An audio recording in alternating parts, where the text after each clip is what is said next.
I'll quickly introduce myself and then ask Stacey to introduce herself as well. I've worked in marketing for 15 years. Most recently, I was a CMO at a Series B tech company. Currently, I'm a fractional CMO and business growth consultant. I help B2B companies acquire new customers and grow their revenue. I'm based in the US out of Chicago, and I'm pretty active on LinkedIn. I post on there daily, or at least I try to. Stacey, can you go ahead and introduce yourself? Hi, everyone. I'm Stacey Danheiser. I spent the first good portion of my career, about 14 years, in corporate marketing. I worked for 5 different Fortune 500 companies in various marketing leadership roles. I worked equally in B2C and B2B. And then I decided I was done with corporate and I moved and transitioned into a consulting practice where I primarily work with B2B organizations to help them with value propositions, customer insights, and marketing strategy. And recently, I have started to transition a little bit more into leading workshops for marketing teams and to help marketing leaders upskill and to gain a seat at the leadership table. Thank you, Stacey. And I'm curious, what made you make that transition? Were there certain problems you were seeing or certain concerns or issues that you were seeing with marketing leaders? Yes, yeah, it's I went to school for marketing. I love marketing and transitioning and starting my career in B2C marketing, um, and then moving over to B2B, it became really evident that a lot of B2B companies just don't understand the value of marketing. They don't understand the role of marketing, and marketing was always really kind of secondary to the sales function. And so when I work with companies and with marketing leaders, I just have noticed a trend over time that a lot of marketers are lacking confidence and they're being uninvited to strategic conversations. So that's kind of, I would say, the first sort of symptom is marketing is not even considered to be led into the strategic discussions. And I've heard the CEO say things like, well, we'll invite marketing to the meetings once we're ready to communicate something. And so they very much view marketing as kind of that promotional communication arm of the business and not really helping to inform strategic conversations. I also have heard from a lot of marketers that they are feeling like order takers from either the product team or the sales team, and that they are not really able to share and build their own strategic plans and be the driver of those plans. And then, the other thing that I started to notice as well was this what I call random acts of marketing, that because of this, order taking nature, nobody's really then driving the plan. And a lot of marketing assessments that I do, I look holistically, okay, are steps being skipped? Have we done foundational activities like research and segmentation and targeting and positioning and value proposition development? And oftentimes there's giant gaps in those foundational activities, and it leads ultimately to the marketing team being really, really busy and they're doing a lot of stuff, but it's not paying off. And because of that, the CEO is questioning the effectiveness of marketing, and they start to lose trust and credibility because they're not confident that the marketing team is working on the right things for the business.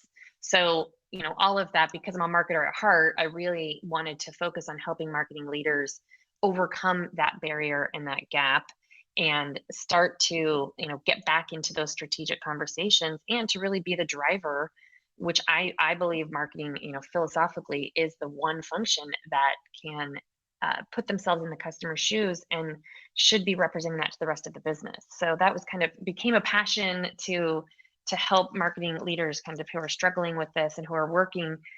90% of them are working for somebody who is a non-marketer, somebody who did not study marketing in school or never even worked in the marketing function. And so there's a lot to learn when you're communicating with a whole C-suite of people that don't really understand the function.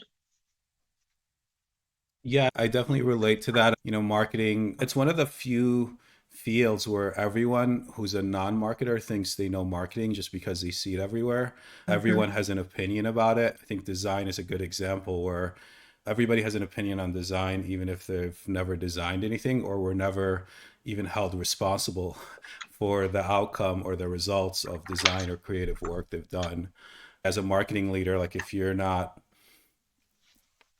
getting the respect that you're due, or getting a seat at the table, it's not just even who you're reporting into or the leadership team that you're going to have problems with. It's going to be like everybody else too at the company. Yes, yeah, everyone's a marketer. That's my favorite phrase. Even if you were never trained. But this was interesting working in B2C companies. So I worked at AT&T, which, has a pretty iconic look and brand, and they don't really deviate from that.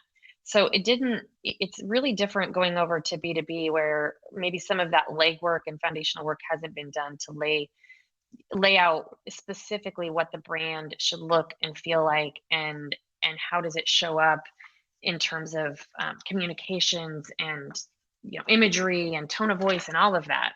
And B2C companies, especially ones that have been around for hundreds of years, are really consistent at that. And so it's a matter of, and it became easier, when you work in an organization like that, to be able to kind of brush off people's opinions, because ultimately it didn't really matter, because the brand was so strong that, if somebody didn't like the color or they didn't like a specific word, it didn't really have an impact, that we weren't going to go change a bunch of things, because ultimately they aren't the customer. And so that's kind of one piece that I think marketers can really play a stronger role, is the more you know your customer, the more you can push back on that. Yeah, that makes a lot of sense. So, Stacey, this brings us to your second point. So, why are so many marketers lacking confidence and credibility right now?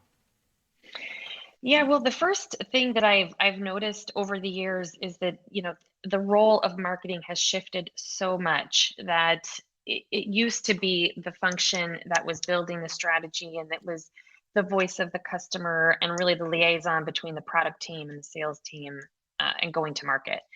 And then all of a sudden we started getting all of these technical options, and we started getting all of these different channels. So when social media came on, and email and websites, all of a sudden it became a lot more about who on the team can understand how to implement the tech. And a lot of marketing functions then kind of shifted to be less about the customer and organized to, the go to market strategy, and more about the tech or the tactic. So a lot of marketing functions are still organized that way. So you'll have people who are just responsible for social media, or just responsible for email, or just responsible for the website. And what happens when you structure that way is that you really lose sight of the big picture. So somebody who's just responsible for social media doesn't really care what's happening on the sales side. They don't really care what's happening in email. They don't really care what's on the website, because they're not responsible for it, and they don't have autonomy to make decisions there. And so it's that's kind of number one, is it just became really siloed, and the role continues to shift more towards sort of this tech piece, and less about being customer focused. The second thing I noticed is that a lot of marketers lack business and sales savviness. And so, this is, they're trained marketers and trained communicators, but not necessarily, maybe, we didn't love math, maybe, and certainly not finance or accounting, but really that's the language of business, and that's what everybody else in the organization is speaking. And so metrics that the business cares about are things like revenue and ROI and sales and profitability and expenses, and not looking at sort of all of these other made up marketing metrics that we've invented and trying to educate the rest of the business about. So when I see a lot of marketing dashboards, for example, that start with, here's our latest social media stats, and here's our latest website stats, the CEO is looking at that saying, okay, well, so what? What does this mean? How is this helping us and our business? And so, marketers have shifted away, I think, toward our own sort of dictionary of jargon, and less about understanding the business. And then I've also noticed just lack of sales savviness. So, people go into marketing because they like the creativity piece, and they want to be marketers. They don't want to be salespeople. But especially in B2B, if you are working in an organization where sales is driving a lot of the activity, then it's critical to understand the sales function, how the sales process works. Ideally, trying to sell something yourself, because it's actually really hard. And I think it's fascinating. I've worked in really large companies, and people can sit in the ivory tower in a product or a marketing role and kind of criticize the sales team, but when you actually try to go do it, then you start to have a different appreciation and a different understanding for how the whole process works. And you can actually become a much stronger marketer by understanding that.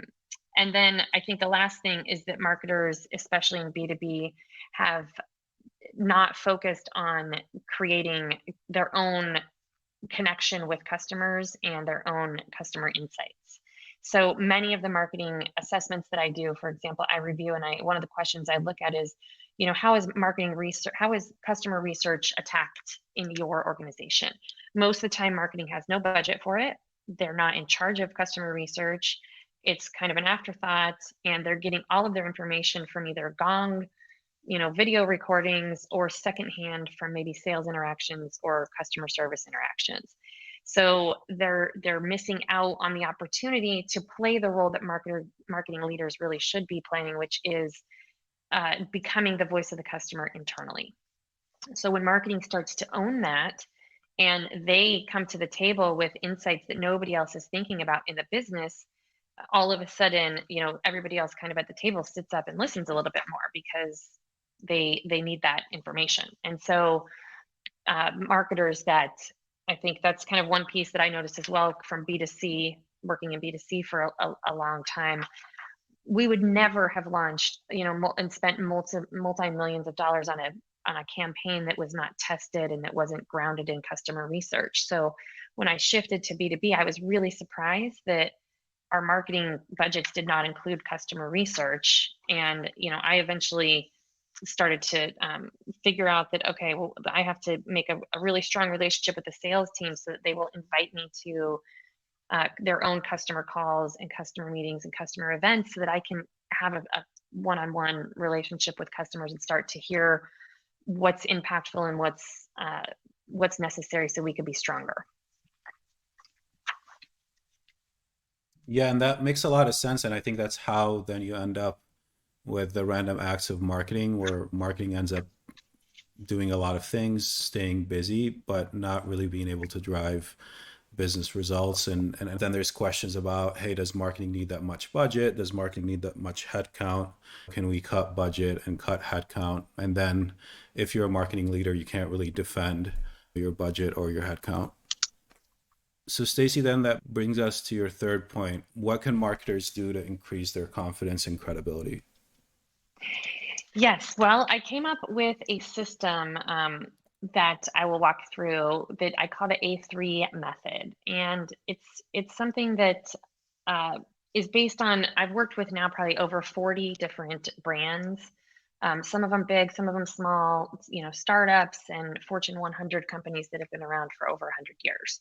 So the model works. It's just different in scale and how easy or complex it is to implement. But the A3 method is really the first component is alignment. And alignment, is one of my favorite things to focus on, because there's a stat that over 70% of change initiatives fail due to lack of alignment. And marketing really is a change agent. And so our whole entire kind of function is trying to implement new ideas and innovation, and connecting with people in a different way. And so when I talk about alignment, it's aligning to what the C-suite cares about. So this is the business alignment. Is what marketing is working on aligned to company goals? It's also alignment to customers. Is what marketing working on useful to customers, and is this going to help move the needle, and is it really something that customers want and need? And then also alignment to the sales function, as we just talked about, because marketing is only one piece of that puzzle. Most of us in B2B work in organizations where we're selling deals that are not just on like an e-commerce platform, where it's not just add to cart, check out. There is some type of sales interaction. So the more marketing can be aligned with sales and understand that, the stronger that whole piece becomes. So that's the first A, alignment. The second A is accountability. This is a big one for marketing functions. This is actually why I think a lot of the C-suite has low trust in the marketing function, is because marketing is not really accountable to a plan. They're not extremely focused. They're with that plan, and the leadership team isn't necessarily bought in. So accountability is about, one, knowing what your team's strengths and abilities are, so that you know where you may have gaps, so that you're not blindsided on that. The second is that you're focused on a plan, and that you are taking the time to strategize, and build and socialize that plan. A lot of marketers that I work with say that they want to be strategic, or they want to be included in strategic meetings, but then when you really dig into how much time they're spending on strategy versus on doing, it's very, very low. And so that has to be flipped a little bit, that it needs to become more of a philosophy, that we aren't going to just go jump every time you say jump. We're going to look to make sure that this is the right thing, and that we're not going to just say yes. We're going to evaluate it and make sure it makes sense for the business. And then the third A, which is where everybody really wants to start, is acceleration. So this is looking at, making those tweaks and accelerating then revenue, and being really mindful and sort of tied into the customer life cycle and the different levers that you have at your disposal to help make an impact toward revenue, and also to productivity, so that you're constantly looking at how you can make enhancements based on your plan, but that you're not throwing everything out the window every time there's some type of change. So that's the A3 method. And I have written a whole mini book on this topic. So if anybody is interested, I can send you a link. It's on Amazon, and it's 20 minutes to read.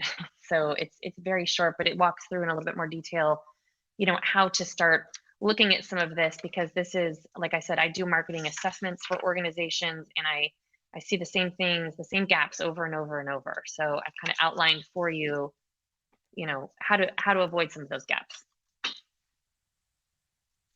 Thank you, Stacey. And I love that method. The one piece I can speak to is the alignment to the sales function. In my last role, I actually managed the SDR team, and what I was held responsible to as a marketing leader was the number of sales opportunities that we generated. That really shifted what I could do in marketing and what I could focus on, because it was no longer leads, it was actual results. I was listening to recorded sales calls. I was in constant conversations with the sales team, and just even holding them accountable to what leads they're accepting, what leads they're not accepting, getting feedback. And because of that feedback loop, I was able to generate some pretty impressive results there. But a lot of it is because I worked very closely with them. Yeah. I mean, I think, and it's critical. Uh, a lot of marketing folks don't really have a relationship with the sales team, but I always like to start there, that, start getting out of your comfort zone a little bit and build that relationship, because unfortunately or fortunately, they will help, kind of make or break the success in your career.